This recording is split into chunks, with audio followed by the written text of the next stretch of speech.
ధూళినైన నన్ను దూతగా నిలిపావు, ఎన్నికలేని నన్ను ఏలికగా చేశావు. ధూళినైన నన్ను దూతగా నిలిపావు, ఎన్నికలేని నన్ను ఏలికగా చేశావు. భూమి విరిగి ఫలమిచ్చెను, మేఘమిరిగి వర్షమొచ్చెను, రొట్టె విరిగి వృద్ధి చెందెను, నన్ను విరిచి వాడుకోమయ్యా.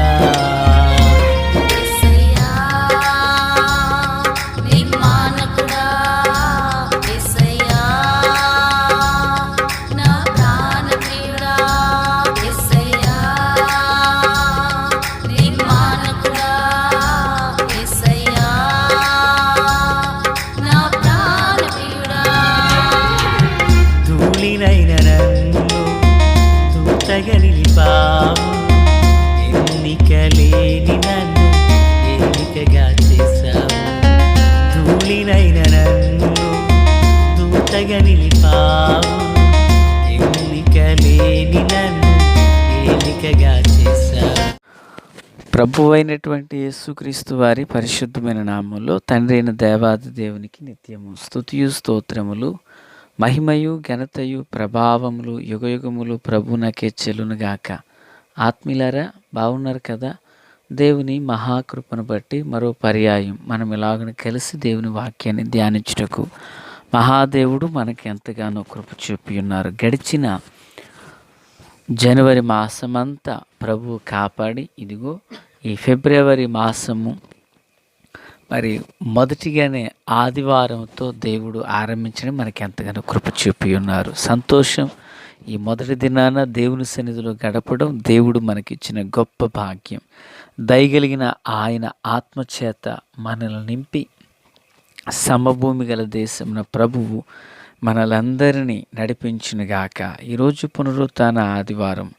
వినబోచున్న వర్తమానాలు అలాగనే ఆరాధన పాటలు వాక్య పఠనాలు మీకు ముందుగానే అందించబడుతున్నందుకు ప్రభువును స్తుతిస్తున్నాను. సిద్ధపడి దేవుని సన్నిధానాన చేరి ప్రభుని గొప్ప చేయుదము. రండి దేవుని వాక్యంలోనికై సంఖ్యాకాండము 10వ అధ్యాయము ప్రియులరా 29వ వచనం నుండి చివరి వరకు ఉన్నటువంటి 36 వరకు ఉన్న భాగాన్ని మనము ధ్యానం చేయబోచున్నాం. పిల్లరా, మూలవాక్యమై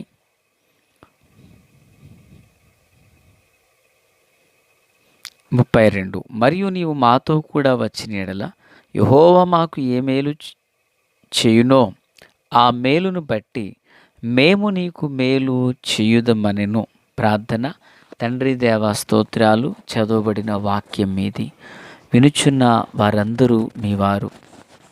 మీ దాసుడనైన నన్ను సంపూర్ణముగా మరుగు చేసి దైవస్వరమును వినిపింపచేయండి. మీ రాకడ కొరకు, మీ రాజ్యం కొరకు నన్ను మమ్మల్ని సిద్ధపరచండి. సియోనులో నుండి మీ కృపాహస్తం మా అందరిపైకి చాపబడును గాక.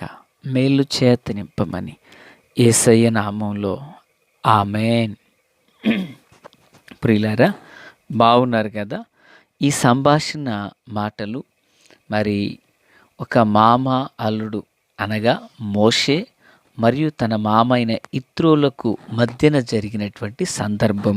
ఈ సందర్భం ఏంటి అంటే, వారు ఆల్రెడీ దేవుని నామం పేరట వాగ్దాన దేశానికి వీళ్ళు బయలుదేరారు. ఎవరు? మోషే మరియు ఇశ్రాయేలీలు.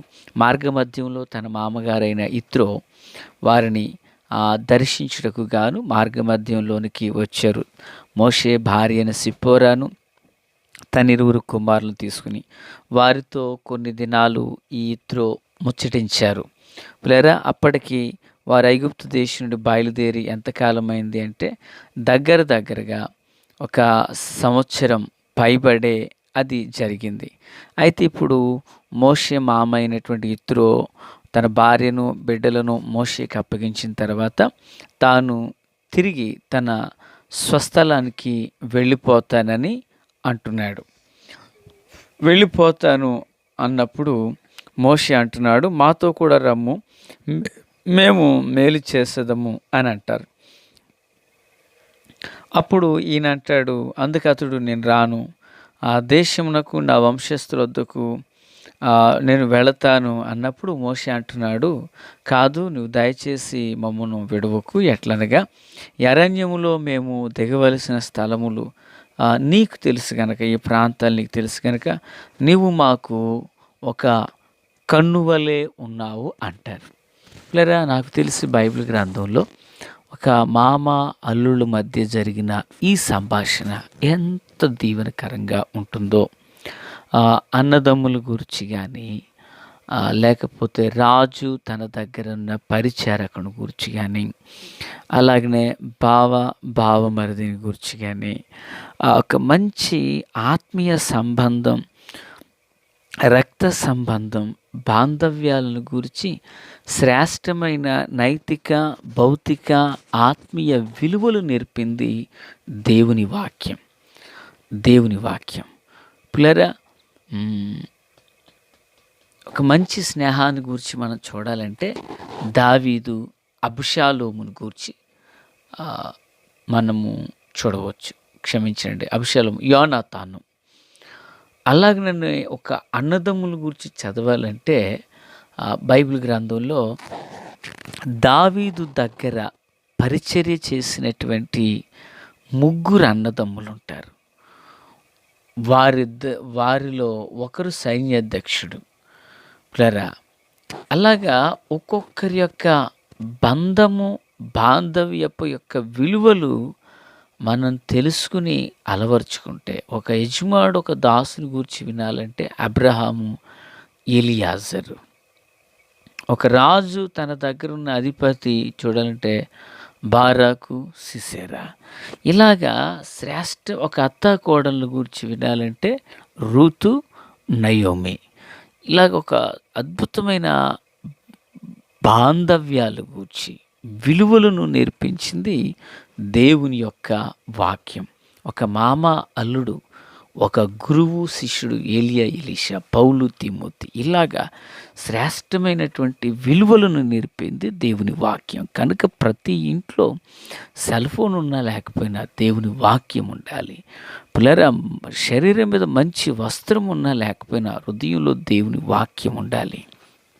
అయితే ఇక్కడ ఈ మామగారిని గురించి ఈ అల్లుడు అంటున్నాడు, అయ్యా నీవు మాకు ఆ కన్నువలే ఉందువు అంటున్నాడు. వింటున్నారు పిల్లరా? తన మామగారిని గురించి అల్లుడు గారు ఏమంటున్నారంటే, అయ్యా నీవు మాకు ఒక కన్నువలే ఉందువు. చూడండి, ఎంతోమంది అల్లుళ్ళు మామగారుల మీద సెటర్లు వేసేవాళ్ళు ఎంతోమంది ఉంటారు. పిల్లలు అందరూ ఒకలా ఉండరు సుమి.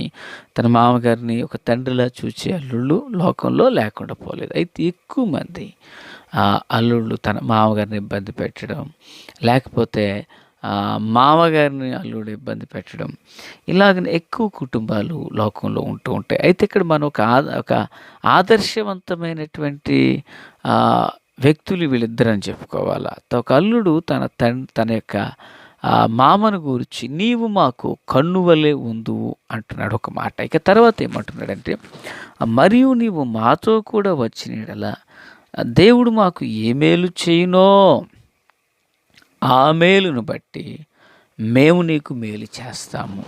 దేవునికి స్తోత్రం. దేవుడు మాకు ఏ మేలు చేస్తాడో నీకు ఆ మేలు చేస్తాం. కనుక నువ్వు మాతో కూడా రావాలి. అరణ్యంలో మేము ఎక్కడెక్కడ దిగాలో ఈ విధానం అంతా మీకు తెలుసు కనుక మీరు రావాలంటూ యిత్రోను మోషే విడువక రమ్మని బలవంతం చేస్తూ ఉన్నాడు. వారు యెహోవా కొండ నుండి 3 దినములు ప్రయాణం చేసిరని 33వ వచనంలో చూస్తున్నాం. నా దేవుని ప్రియులారా, క్రీస్తునందు నాకు అత్యంత సన్నిహితులారా, ఇలాగున వారి యొక్క ప్రయాణము కొనసాగింది. అయితే ఇప్పుడు యిత్రోను గురించి మోషే చెప్పిన మాటలు, దేవుడు మాకే మేలు చేస్తాడో అయ్యా మేము కూడా నీకు అదే మేలు చేయబోతున్నాం. దేవునికి మహిమ కలుగునుగాక. దేవుడు మాకు చూపిన కరుణను బట్టి మేము నిన్ను కరుణించబోతున్నాం. దేవుడు మాకిచ్చే స్వాస్థ్యాన్ని బట్టి మేము నీకు సహకారిగా మారబోతున్నాం అంటూ తన యొక్క మామగారి యొక్క సలహాను, మామగారి యొక్క పొంతికను అతడు ప్రేమతో కోరుకున్నాడు. ఎందుకంటే లాబానుకు మన్నించండి, యాకోబునకు ఒక మామ ఉంటాడు. అతడు గుంటలో తీసిన వ్యక్తిలా కనిపిస్తాడు. కానీ ఇత్రో అలా లేడు. దైవికమైన స్వభావాన్ని కలిగిన వాడు, దైవికమైన ఆలోచన కలిగిన వాడు. తన కుమార్తెలు ఆలస్యంగా వస్తున్నారా, ఎప్పుడు వస్తున్నారంటూ పసిగట్టేటువంటి వ్యక్తి. తన కుమార్తెలు ముందు రాగానే ఏమైంత త్వరగా వచ్చారని చెప్పి వారిని చేర్చుకుని, పిల్లలు వింటున్నారా, వారిని చేర్చుకుని ఆ మనిషిని మీరు ఎలా విడిచిపెట్టారు, ఆయన మన ఇంటికి పిలవండి అని చెప్పి తన యొక్క మానవత్వపు దాతృత్వం, దైవత్వపు స్వభావం, తండ్రిగా తనకు ఉండవలసిన బాధ్యత, బిడ్డల ఎడల ఆయనకున్న శ్రద్ధ, పరదేశి ఎడల ఆయన చూపిన ప్రేమ, ఇవన్నీ ఎంతో అమోఘం, ఎంతో అద్భుతం పిల్లరా. కనుకనే మోషే అంటున్నాడు, అయ్యా నీవు మాకు కన్నువలే ఉన్నావు. దేవునికి స్తోత్రం. పిల్లరా, ఇత్రో లాబాను వంటి వాడు కాదు. లాబాను పందిని నందినిగా చేసేటువంటి వ్యక్తి. అతడు ఏం చేశాడు, యాకోబునకు ఒకరిని తరువాత ఒకరినిచ్చి దాసిలిచ్చి నలుగురుగా అతను చేశాడు. కానీ ఇతడు అలా చేయలేదండి. 7 కుమార్తెలు కలిగిన పిల్లరా ఒక్క ఆమెనిచ్చి వివాహం చేశాడు. నిజంగా భక్తిపరుడికి భక్తిహీనుడికి ఎంత తేడా ఉందో చూసారా పిల్లరా, ఎంత తేడా ఉందో చూసారా. కనుక భక్తి కలిగిన వ్యక్తి తన వ్యక్తిత్వ ప్రవర్తనలో ప్రభువును కనపరుస్తాడు, ప్రభు యొక్క మనసు కలిగి ఉంటాడు. కానీ భక్తిహీనుడైన వ్యక్తి భిన్నమైన కార్యాలు చేయడానికి ఇష్టపడతాడు.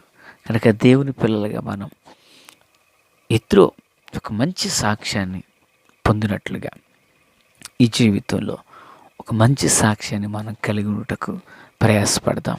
ప్రభు కృప తోడై ఉండునుగాక. తండ్రి దేవా స్తోత్రం. వాక్యం అందరి హృదయాల్లో ఫలభరితం చేసి మేలుతో నింపండి. మీరు అక్కడ కొరకు, రాజ్యం కొరకు నన్ను మమ్మల్ని అందరినీ సిద్ధం చేయండి. సియోనులోండి మీ కృపా కనికరములు మా అందరికీ తోడై ఉండునుగాక. సాక్ష్యాన్ని కలిగి దాన్ని కాపాడుకుంటూ మీ నామానికి ఘనత తెచ్చేవారుగా నన్ను మమ్మల్ని చేయండి. ఆమేన్. Praise the lord.